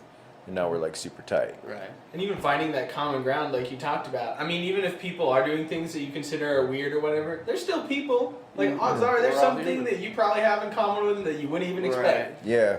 Or odds are they think you're weird for something that you do. Right. Everybody's a weirdo to somebody. You know what I But mean? everyone's got something to teach. You know, you can learn from something. That's up to you what you get out of the conversation. with Finding people, the so. lesson. Yeah, exactly. But I don't know. Like I can understand talking to some people. It's like there's nothing that they could possibly have that I don't already know, or it's just not going to be helpful in any way, and this is just a waste of time. But in reality, that's on me. That's my mindset of thinking that I know everything that they do, and I don't. Yeah. I don't. Maybe they have an experience or something. Right. And I think that's the cool part about like when you're out of addiction, you know, and like you get kind of like this presence back where like you're not just like kind of numb to the world and like have your blinders on, you know. Or like when you start to have conversations with people and like you said, like, you know, who do I want to be like, or like what do I want to be like, you know, and you start to be able to ask yourself these questions and then like meet people that you want to emulate. Like I always come up with these amalgams of like who I want to be and what parts of like what people I want to bring in, you know what I mean? So like if I don't like everything about somebody, I'm sure there's something I do like about them, you know what I mean? Like not every single thing. Like I don't think there's anyone I hate fully, and I don't think there's anyone that like I love absolutely everything they do, you know what I mean? Right. But like taking pieces of these people and kind of being like, okay, if I could learn this from him or that from her and like kind of piece them together and integrate them into my life, like maybe I can take a step forward of being a better human being, which doesn't always work out. But It's like my uncle, my dad's brother. He's I don't know what it is about this guy, man. He's my real blood uncle, and he is just like. Sometimes I think like, what would he do in this situation? Like, how would he respond? Like, because he's just like super like spiritual and just like super awesome, and he works really hard, and he's just like a super good father and like a good husband, and he's like an awesome grandpa, and he's just like a badass employee, and he's just like super like all of these things that like I really aspire to, man. Like he's just really somebody to look up to, and like his kids are super successful, and he's just like a bad dude, you know, and like and he's my uncle, and I like really look up to him, you know. It's like, what do I aspire to be like? And like, you know, when I think about what I aspire to, like that's it in a nutshell. It's like if I could be like anybody, that's who I'd want to be like, right, you know. So yeah, definitely. Yeah. And I think like that's, and just like referencing again, dude, I don't think that's really super possible in addiction. Not genuinely. I mean, tell me if you think I'm wrong, but like... No, I didn't really want to be like anybody. I wanted what they had. Right. You know what I mean? Like, I wish I had that, or I want that job or that truck or these things. And, like, I wanted their assets and not necessarily their attributes. Definitely. You know, and I didn't know how to emulate that. Or $20 from them. $20. $20. It's always $20. Yeah, I've had this talk so many times, dude. It's $20. Yeah. You know, Come on, just $20, dude. That's all I need. That's kind of how the world works, dude. Everything's $20, dude. You'll get some gas, dude. Something from the store, anything. $20. $20. $20. Just gotta pull a 20. Hey man, I don't care what it is. $20 is $20, right? Amen, brother. Yeah, dude. $20 is a good lesson too. I think like that's a good enough amount of money to invest in somebody to like find out what's really going on. Right. You know, like, hey, can you lend me $20? And I'm like, yeah, I'll lend you $20. And then if they run off and they never call you again, it's like, it was a good lesson. That was a $20 lesson to really figure out what the character was about. Right. They just sold their integrity for $20. Yep, that's right. Yeah. So that is not worth it. Hey, you don't sit over there and judge me, okay? Why do you owe him $20? No. No, I've been that guy though. Joe, dude, just buy me a drink, or just do this, or just do that, or you know, or just no, you come to me. Yeah, let me get a. Yeah, I just get it. $20, dude. That's all I need is just $20, and I'll be good. I need 5 years of therapy, is what I need. But $20 will suffice for now. Yeah, for real. Yeah. Just real quick to bring it back, I was curious. I know you mentioned really struggling with long-term goals versus short-term gain. What do you think was the biggest thing that really broke that open for you and kind of let you adjust? Because that's something that I struggle with personally. It's hard for me to put aside what's fun now. It's hard to have a 5-year plan when you're 20.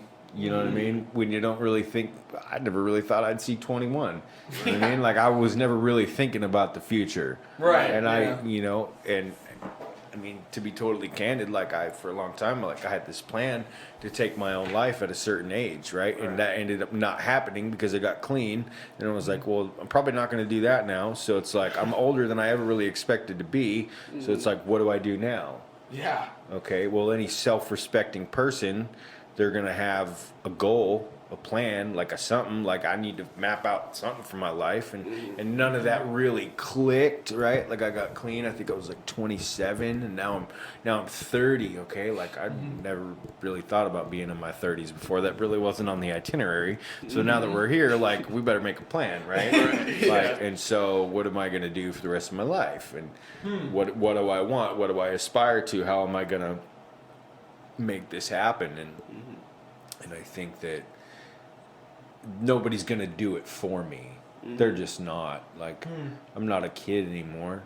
You're not a kid anymore. Like it's time to lace up your boots and do something, you know. Right. Make a plan. What do you want to be? Everybody, what do you want to be when you grow up? I asked my friends that, like dudes who are my age and they're all grown up and we're at work and we all got our jobs, and I'm like, but what do you really want to be when you grow up? You know, he's like, well, actually, you know, because nobody wants to do what I'm doing right now forever. They just don't. Like it's just gritty, hard work. And I don't know about you guys, but if you guys want to go dig holes in the frozen ground when you're 70, you probably don't want to do that. Yeah. So it's, what do you want to be when you grow up? How are you going to not do that? And it's, I don't even know the answer, dude. Right. I don't know what I want to be when I grow up. But it's cool to be having those conversations with yourself, though. A half decent human being, right? A guy who's done some cool stuff and helped some people out, and you know, tasted some of the finer parts of life and seen a little bit of the bottom and the whole mixture and the whole scale. Like, I don't think there's anything wrong with that. No, dude. And I think that's like some of the part that's forgotten. You know what I mean? Like, because like you said, like, well, what do you want to be when you grow up? You know what I mean? 90% of 20-year-olds or 99.7% of 21-year-olds will be like, oh, I want to have this job, I want to have this car, I want to live here, I want to do this, all these like tangible things. When like no one's like, well, I want to do this and I want to like continue to be a good human being or a better human being. You know what I mean? Like, and that's a big part of goal setting, dude. Like, how am I going to proceed in being successful both in the physical aspect of life and my interpersonal, spiritual, religious, whatever aspect that is for you, you know what I mean? That like often takes a back seat and maybe shouldn't because they work pretty well hand in hand, you know what I mean? Right. But like, how do I want to succeed and live my life in a way that when I look in the mirror, I'm okay with, you know, outside of like, oh, I have a nice car and I have a cool job. Well, But, like I'll be am I totally not a candid with you guys. Like right now, as of right now, because I had goals that I had set up, and I have actually knocked everything out on my list as of right now. And so like right now, I actually don't have any goals, which is weird. And I'm gonna sit down and just, you know, I got to figure out something because it's time to initiate phase 2 or whatever. Like we're going on to the next step, and I got to figure out, you know, what's the plan here. But right now, I don't even have any goals right this minute, and I'm not saying I never had them. I just actually got done completing them, so I need to come up with a new set of goals. You know, and like people talk about a 5-year plan. Like, what's your plan? It's like, I don't know right now. Right. I just don't. You know, and it's how do you live one day at a time, because that's like the big 12-step mantra, and everybody, you know, you just do today. You just do today. If you're, you know, if you got one foot in the past and one foot in the future, then you're pissing on the present and all this, you know. The present's the present because it's a gift and all this, and I'm just like trying to live in the moment. But how do you live in the moment and look down the barrel for later without looking too far out and tripping yourself up? Right. You know, so Without getting overwhelmed too. good, because I don't really know what to do right now. You know, but I think that writing down some realistic goals, right? And now I have a wife who's my partner, right? And she has goals of her own, and she's knocking those out, and she like got this degree to do this thing, and she's, you know, she's got her little career path, so she has these goals for herself, and I had some goals for myself. So to sit down with a partner and say, what are our goals? You know, because we're individuals, but we're also like a unit, right? So what's the goal for the unit here? You know, and it all starts small. Like when you're, you know, first starting out, it's like, okay, here's a 1-bedroom apartment. Okay, now my kids are in my life a little more. Now I get a 2-bedroom apartment. Now I got a kid full time, and and then the other kid's halftime, so now I need to get a 3-bedroom. Right. So it's like, okay, now I'm progressing, right? And those are goals as far Right. as where you live. But what do you want to do now? Now my immediate needs are met. Right. I have a reliable vehicle, a safe place to sleep, all these things, which I always don't always have before. Right. So now I have all my basic needs are met. So now what are my goals? Right. You know, and I think it's really hard for people in the struggle. And I've heard of guys living at the mission and all this, like, or sleeping under the bridge. They can't really make any goals because their only goal Is is to wake up tomorrow? Yeah, where do I Survive. sleep? Where do Yeah. I sleep? How do I shower? What do I, you know? And when some of these agencies around town, like Love Inc. and things like that, or the hospital or PCHS or whatever, they kind of help with some of those things to where you can focus more on, you know, how do we get you off the drugs or how do we get you employed? Now you got a safe place to sleep and a good change of clothes. Right.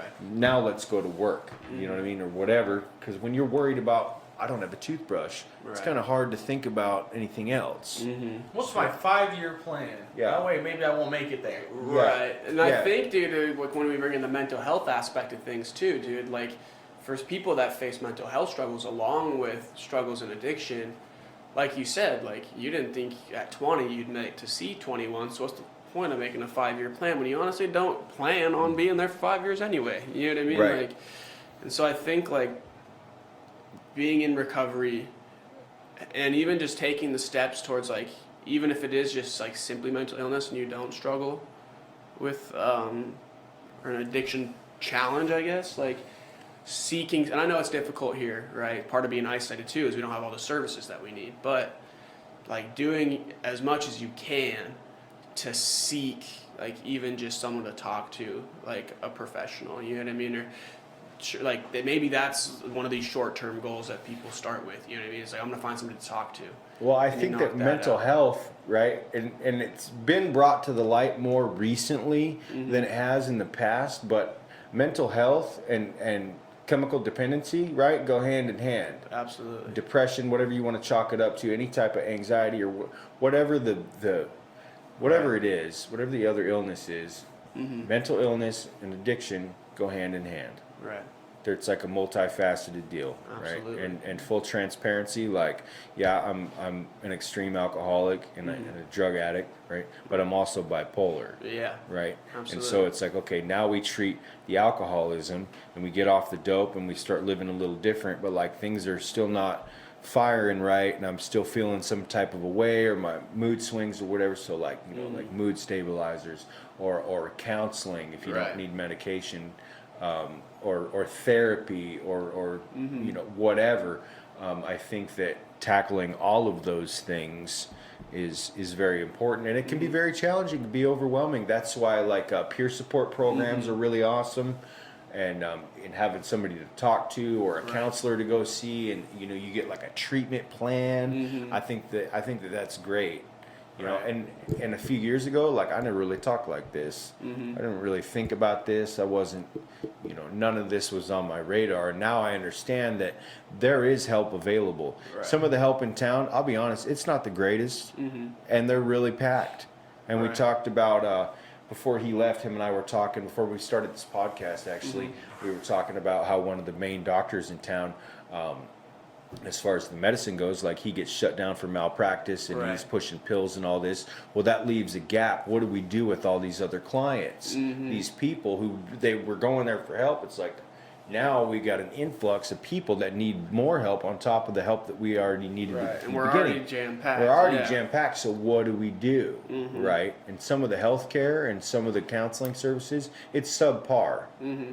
It really is. I think that's part of the geographic location too, being isolated and having just like a smaller population and less resources in general. Right. I mean, there's like that's also multifaceted too, and like, and I think even like when we related it back to goals, you know what I mean? It's like even just like, because let's be honest, dude, like getting into a care provider right now, that's a 4-week goal. You got to set some little goals in between there to get yourself to week 4. You know what I Right. mean? Like, so I think like even the short-term goal setting, like for people that are struggling right now, it's going to be super important. You know what I mean? Right, Like, and if you're listening to this and you're struggling and the process is too much, you know, just fill out your intake packet. Sit there. Somebody will help you. Just fill out your packet. I know that it seems really overwhelming, and how do I get the help? And oh my God, this guy talks so fast, and detox is full, and I already been there twice, and oh my God. Fill out your packet. That's the first step. Right. Then we'll hand it in. You know, they will call you. Maybe, hopefully. I hope that they call you. Right. I don't have a lot of good faith with callbacks in this neighborhood right now. I'm kind of a little raw about that. The callback kind of is not that great, but there is help, and it is possible. Just start with filling out the packet, then we can move to the next phase. Okay, the detox center, it works. Those people are there. They are helpful. That is a great resource. Care Transitions, shout out to everybody over there. Katie, Copper, Deb, Dr. Dale, those people, they really know. Right. And they really are there to help, and it is a great resource, you know. And if you can, and if you think you need to, you know, Serenity House saved my life. Right. You know, Serenity House is not the only treatment option. There's Clitheroe, there's Rainforest in Juneau, there's Nugent's Ranch, there's, you know, there are treatment options available. You know, we are living in a really awesome time. Right. It's 2020, dude. We are literally living in the future. Right. Okay?